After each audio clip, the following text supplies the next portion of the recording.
История случилась в маленьком городке, где пожилая женщина жила одна, ощущая тяжесть одиночества. Она находила утешение в прогулках, любовалась природой и заботилась о птицах. В одной из своих прогулок она обнаружила маленького котенка около леса. Он был голоден и замерзал, и старушка, испытывая сильную сострадательность, решила забрать его домой. Женщина кормила котенка и заботилась о нем, и он начал быстро расти и развиваться. Для нее он стал своеобразным ребенком, и она с радостью проводила время с ним, наблюдая, как он сидит на ее коленях. Несмотря на то, что котенок стал гораздо больше и уже не помещался на руках, старушка все равно видела в нем маленького и голодного котенка. Эта история оставалась тайной между ней и ее питомцем до одного необычного события, которое сделало их известными. Однажды утром, когда хозяйка отправилась на свою прогулку, она оставила кота спать в шкафу. Но в это время трое местных алкоголиков, давно присматривавшихся к дому старушки в поисках ценностей, ворвались в ее жилище.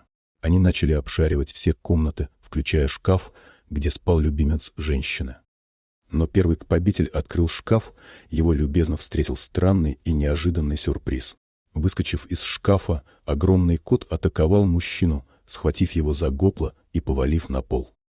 Другой грабитель, услышав шум, вторгся в комнату, но тоже стал жертвой нападения со стороны этого огромного кота.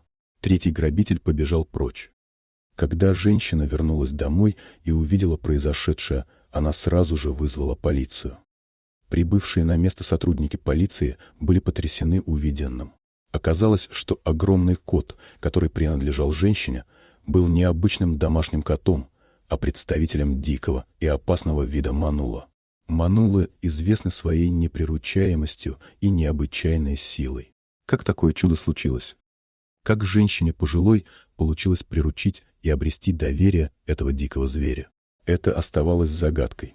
Однако одно было ясно: доброта и любовь, которую женщина оказывала этому коту, сотворили настоящее чудо. Они разделяли особую связь, которая помогла коту перестать быть диким и найти место в сердце женщины. Дорогие друзья, если вам понравилось видео, поставьте лайк, а также подписывайтесь на канал, где наши авторские истории выходят каждый день.